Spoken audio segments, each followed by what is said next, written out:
How's it going, everybody? Welcome back to another coaching video. Sorry about the brief pause. Was caught up with work and other things, but today we have a man named Pool Noodle, and Pool Noodle is a Champ 3 or GC1. Currently he's GC1, so I'm gonna leave his rank as that. He says that his weaknesses, tilting. He gets tilted. Alright. In terms of gameplay, though, it could be believing too much of my teammates. Opponents having full control ball at all times. Alright, well, that's what he thinks his weakness is. We got two replays from him today. We got two replays for him today. One is Pingu Coach 1 and one is Pingu Coach 2. Looks like one's a win, one's a loss. We'll go ahead and check out Pingu Coach 1 here in a second. I did just want to let you guys know that since he is a grand champ, I'm going to be taking his critiques to the next level. Everybody else I've kind of been like nitpicking, you know, like here's your main problem that I see. This guy, since he is a grand champ, I'm going to be critiquing everything that he does. I'm even going to head on over to the website ballchasing.com, where we have replays, his uploaded replays, so that way we can get an in-depth dive on his gameplay.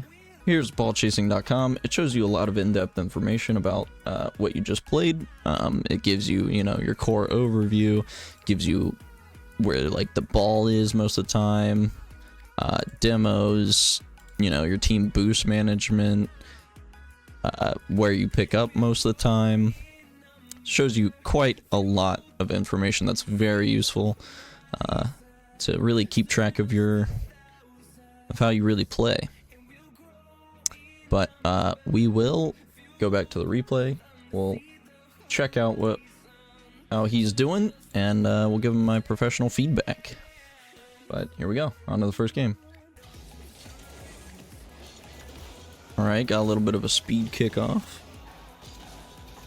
Little wave dashes on the walls. Love to see it. Playing off your teammate. Oh, your teammate should have been there for that. Teammate kind of making a pointless touch.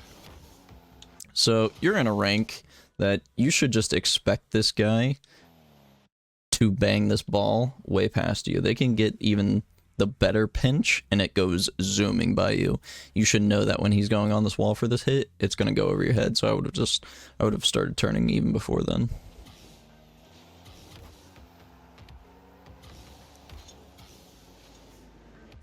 Oh, going for some fancies. Actually, he was blocking it. Not a bad play. Picking up the big boost because he was safe. Let's see how he plays this. Just being patient, being patient. A little too impatient right there, but not much you could have done. Good demo. Could control this ball, reset. Oh, unfortunate. Teammates got your back though. Oh, teammate made an easy solo goal. Alright. So far from what I've seen, pretty good gameplay. Nothing bad. You're trusting your teammate. You're doing everything that I would have done, except you cheated up on this kickoff, and you're not queued with this guy. You are in a rank where cheating up is okay because you have enough control of your car and the ball to be able to make a precise movement when you need to. I still hate the cheating up theory, even in this rank, unless if you're queued with the guy. Waiting back midfield. Conserving boost. Oh, do something, do something. This is easy. Oh, nice. Oh, he still saved it. That's unfortunate. Waiting back. Good intercept. Oh, bad interception. Let's rewind there. I thought you were going to touch it a lot sooner than you actually ended up touching it. I mean, the only thing is you could have been up to this ball a lot sooner. Granted, your teammate had no boost, and he was back, so I guess this was a pretty good stall. But you could have controlled this ball a lot easier. You probably even could have hit it over his head, and then they wouldn't have even had a shot attempt. But it turned out to be okay.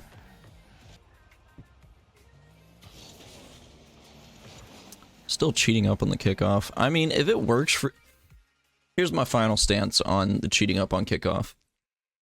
Only do it if you're in a rank where you have enough control of your car, which this guy does. And if you do it, then make sure you have a backup plan. And in this case, you did have a backup plan. You cheated up, and now you're going to aggress this ball. But I'm just going to stop commenting on it because you're in a high enough rank. I don't think it matters. Okay, that was rough. At first, I thought you were actually going to do some nutty stuff here with this one, and then you failed your half flip. So, I mean, speed of recovery back, but could have been even quicker. Also, you went up for this ball. What was your plan? What were you thinking when you went up for this? When I'm going up for a ball, what I like to do is make sure that every touch matters and it actually has a purpose.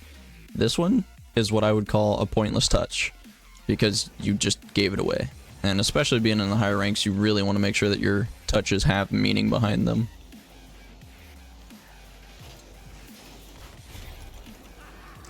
Okay, I will also say that this goal is kind of on you.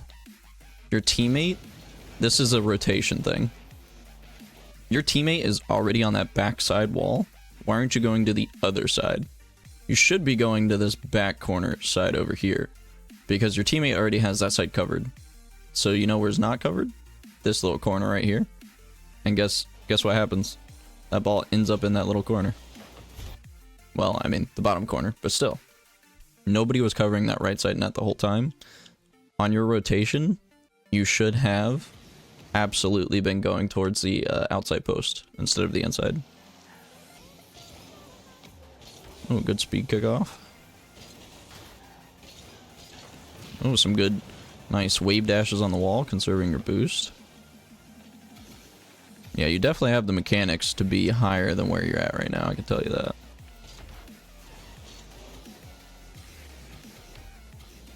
Hit the flipper set. Let's go. Nice, good goal. Oof. Got caught upside down. Teammates got that. Do you have this? Oh, nice little touchdown maybe? Let's go. Good pass. Yeah, that was definitely the right play there. You were at an awkward spot for this. And getting that ball down to your teammate was the better option. Smart move, smart move. So, right here, I think you took a little bit too long to get up to this ball. Like, right here, I'm going up for this ball. Even though I am midfield, I'm going for this. That's an easy make. Especially if you're up there, you can read it a little easier. Which is why you, I believe, missed this ball. Oh, flopping on the wall. That's not good. Lucky that guy had no boost to control that ball. So doing these wall wave dashes are really cool, but like sometimes I think you're overdoing them. And this right here is 1 point of congestion because I believe you honestly could have just challenged this guy and it would have been all right.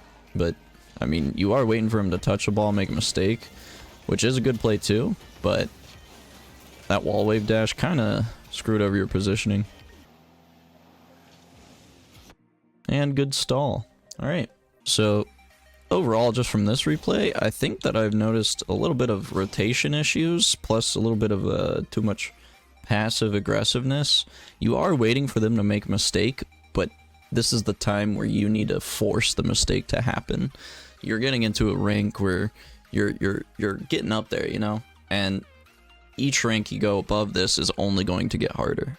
And everyone is going to be more perfect, more precise. So you're going to have to force them to make mistakes. In the sense of like that wall challenge, for example, this one right here, you need to push this ball. It's already in the corner. It's in the safest spot it can be. He can't really get it to his teammate comfortably. I would have just pushed this ball instead of wave dashing away from it. Try to get it center field for your teammate to do something with. But you kind of just waited for him to make a mistake. And yes, he did make a mistake. That's exactly what you wanted to happen. But you needed to force that mistake. it would have been better. You would have had better positioning on this ball. In terms of rotation, the only thing that I saw really was that one goal that was a result of you not rotating to the outside post rather than the inside post. So right here, like you're cutting in, and I do this too, but I mean, I'm not really looking to rank up. I just play for fun. But I am always cutting to the inside post, but you need to go outside post here in order to protect that right side. And unfortunately, it just happened that it ended in a goal. But that replay is done. What we're going to do is actually go over to ballchasing.com, and we're going to take a further in-depth dive of your gameplay. So here we are. I really like the heat map because it shows you where you are most of the time. And I'm actually going to pull up one of my replays to see if I can give you one of my heat maps as a comparison. All right, so here's your heat map. You can see you really favor this middle and the outside, just like these guys. They also favor the middle and somewhat the outside. This guy really favors the middle. You can tell from the highlighted color. The main thing is these smaller blue ones. You're kind of all over the field. You have no path. And like, neither does your teammate. He's kind of all over the place too. But just for a comparison, here's me and... This is you and your random. This is me and my duo. For example, this is me. I have very defined paths. Everything very articulated. Down to like my rotationing on the net saves, my rotation back towards the net. Everything is very fine-tuned. You won't get a lot of scattered dots like these and these. You get more fine lines within those little blue lines. Yours is just one, and then it's, I mean, there are a couple defined lines, but it's kind of all over the place. You're a little all over the place. This is a good example for duos playing so much with each other. You can see the areas that I'm not in, he's in. He's in all of those areas that I'm not in, and that's just a good teammate contrast. But you can see even his outlines are very... He is a little over the place, but they are still very articulated. Most of the lines intersect, and most of these lines are also on the boost pads. So you can see that. Yours, you kind of favor just the middle and the outsides, but not too much intersection. There's not a lot of small pads being collected, and there is a reason for that, and it's because I saw you held onto your boost a lot. You used it efficiently. Let's go to the next thing that we see here. All right, so here is the percentage of the time that you were at max speed, and you definitely were at max speed quite a bit. Power slide total duration. So you honestly have a playstyle like mine. Your average power slide is like 0.16. And mine is also a 0.16, but you can see there are people who do like 0.8, and the people that do 0.8 are usually more precise with their movements. I use my power slide just to get a better position on the ball, but I do hold it a bit too long, just like you. You're a 0.16 as well. And my teammate, for example, you can see he has 102 power slides. It's because he's always making micro adjustments, which do matter in the higher ranks. And you can see mine 47. Same thing with yours. Yours is lower because of how long we hit the power slide button. But it is better if you are like this and have 102 power slides. It just means you're more precise. Thinking about how long you hold your power slide is very hard to try to piece in there. But just try to be more precise with your movements, because you are kind of still all over the map, and it shows. Like, you do have some straight lines that kind of intersect, but it's not really like one solid line like mine are. You can see mine are all like very articulate. But we'll go on to the next replay that you have. All right, on to the second replay. Kind of failed your speed flip there, but that's all good. Teammate stole your boost. That's just unfortunate. Now you're kind of out of position and he's just doing a solo play. Here though, you definitely went way too close to this ball. This guy could just hit it over you and it's an easy counter goal. Thankfully he didn't, but oh, okay, he did. Your teammate actually kind of helped him here. He bumped him into it. That's just unfortunate, but you definitely could have prevented it if you weren't up so far at the beginning here. Like right here, I'm already turning around. This guy could hit that ball. But you waited till you were 3/4 the way down the field to turn. Honestly, that was a pretty good use of your speed.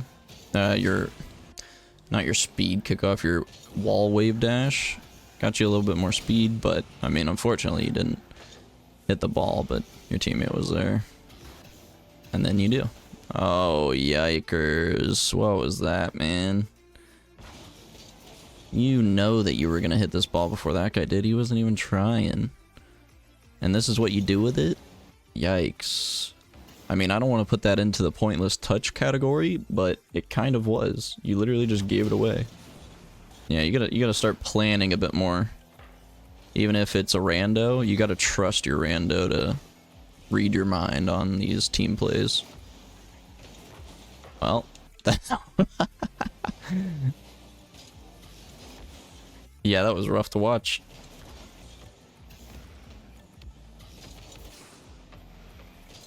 Took a little too long to decide what you wanted to do with that ball. And your teammate's kind of doing pointless things, so that's always fun. It was a nice try. Try to dodge a demo. Yeah, your teammate was throwing on that one. Oh, yikers. This is rough. Flipping into the net. I know it was an accidental flip into the net, but dang. Just a little reset. Get a little reset. See, hold on. So, you cheated up on this kickoff, but you didn't have a backup plan. Like, you should have these plans already made. You're in a rank that you should know what to do if the ball just goes flying onto the wall.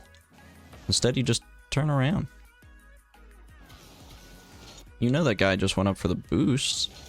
Or you know that guy just went up for the kickoff, so he should have no boost. So, like, why aren't you going for that ball? Making it a quick shot on the net. Teammate trying to pass it to you, but it's just not going to work. Those guys are too close. Good on you knowing that it would have been stupid to go for that.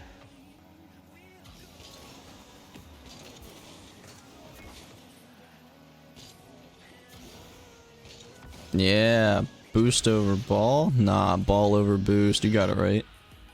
Let's go. Good defense. Teammates got it. Why is your teammate doing all this fancy stuff? Good pinch. Get it back down there. See, what do you do with it? Oh, nice try. Good challenge. Oh, yikes. That was not a good save. You needed to hit that to the corner. Good save. That's a good save. Oh, you passed it out to your teammate and he wasn't there. That's always a bad feeling, and then that's unfortunate. Yeah, I mean, so like, I can see where your frustration would come between your teammates, and like, there's honestly nothing you can really do here. That was a great pass to your teammate. He just wasn't up and ready for it, even though he should have been. These guys, they're not even turned around. So like, what is your teammate doing here? There should have been a free shot on the net. I wouldn't stop passing it to your teammates. This was a good pass. You just gotta trust that your teammate will read it. And unfortunately, he didn't. But I promise if you keep making plays like that, even in the high ranks, you'll be rewarded more or less than you will faltered like you were that time.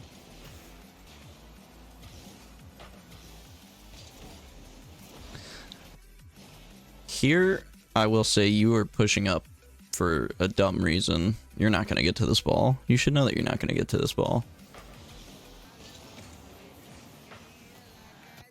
Dang. Dang, that could have turned the tides right there. Overall from this gameplay, it honestly looked like you didn't have that synergy with this teammate. But your saves were awful. You were up, down, left, right every time, and not in the right position. Yep, but this game, your saves were honestly atrocious. You were just flopping in the net like you didn't know what to do. It was really bad looking. You did make some good saves, but like there were some parts that you were just flopping in front of this net. I'm trying to find one. Oh, yeah, this right here. Like that. That was terrible, man. This ball was coming at you slower than a snail. Granted, you did expect it to be hit off that guy's top corner and it go into the top right of the net, like his top right, your top left, but it did not, and so you were kind of lost at what to do. But I mean, you could have handled this so much better. Speaking of those .16 power slides, this was one time to use that .16 power slide and get to this ball. You did not have to do that. This honestly probably could have been turned into a goal for you guys, because both of them were up and flipped in the net. But I digress. I pulled up the Rocket League tracker stats to see how many games you play. Oh, I know you played 53 matches in one day. I don't know, it's hard to judge. Do you solo queue a lot? I mean, like, if you're solo queuing all of these, it's actually good for your rank, but like, you play so much. Like, the most I play in a day is probably like this, 14. When I play, it's probably like 14 games. We can even check me. I don't play much. Yeah, 12 matches, 13 matches, 8. I think you're playing too many matches in a day, man. In this case, more is less. Because I think you're hurting your rank by playing this much comp. Like, this is fine, this is fine. I would say, honestly, like this 29 range. If you're above 29 matches in a single day, you might be playing too much. I played 872 games in one season. How many are you at in this season? This season, you're at 866. I mean, wait, that's just this season. Holy shit. Yeah, you might be playing too much Rocket League, man. I don't wanna sound like that guy, but you're already at 866 games this season, and in my peak season, when I made it to GC3, I only played 862 for that entire season, and we're halfway through this season, and you have as many as I played. Yeah, we're only halfway through the season. There's 41 days left, and you already have 866 games played. I think you're playing too much Rocket League, man. It's kind of wearing on your mental. Not saying that you need to play other games. I would just say take a practice day rather than playing 56 matches in a single day. In terms of training packs, this Grand Champ redirect is great. I would recommend this just to practice higher skilled shots. I mean, not all of them are like Grand Champ, because this was made a long time ago, but I really like it. Especially like shots like this. Teaches you to hit those sick angles. Oh, so close. Yeah, these shots are hard. You gotta time everything, but once you train them enough, you'll be able to hit shots like these consistently. I used to train this pack so much, and like when I was waiting for games to queue, I would play this game or play this training pack and warm up. I would also do the uncomfortable saves training pack all the time. Really helped me with my savings, my saves. I would yeah, just practice hitting them to the corner. I mean, like, mechanic-wise, you're there. I mean, you know more mechanics than even I do. I don't know how to wall wave dash. I don't know how to, you know, speed flip. I just do my basic stuff, but I still maintain GC. And the reason is I'm just good at the basics. When you throw in a mix of all the new mechanics and everything else, you kind of overcombobulate yourself. In terms of training, though, I would totally focus on your saving, because you're rotating out way too far. Or you need to rotate out farther. You're rotating too far in, especially when your teammate is on the wall, and like in that one scenario. In that one scenario where your teammate was on the wall and you were coming in close net rather than post, the far post, it was rough. Plus, seeing you do random flips in front of the net, it was like you were panicking. You need to stay calm under those situations. It's the best time to make saves, when you're in a calm state of mind. Mechanic-wise, like I said, you have more mechanics than me, and honestly, you play faster than even I do. So you should be ranking up, but I think you're playing too much Rocket League, man. I genuinely think you are. It's you get tilted from your teammates, but that's because you have 53 random different people that you're playing with every day that are all different.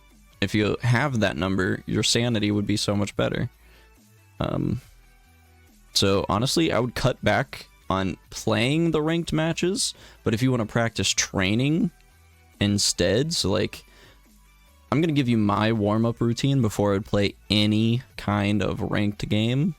Back when I was, you know, grinding this game 40 hours a week, it was pretty much of another full-time job when I was playing. My advice to you would be warm up for literally 30 minutes. Go into training, practice hitting the ball around, doing whatever you want to do, freestyle it. I don't care, just go into free play for about 10 minutes, and then practice a training pack of your pick for the next 20 minutes. Whether it be the uncomfortable saves, Grand Champ redirects, some other training pack that you like better, because not all the ones that I use are, you know, catered to you guys. But I would spend 10 minutes just hitting the ball around, getting warmed up, getting that car mechanic movement down, and then go into training, because even though you are mechanically gifted right now, when you get into the higher ranks, you'll see people not doing as much flashy stuff and just being very precise and accurate.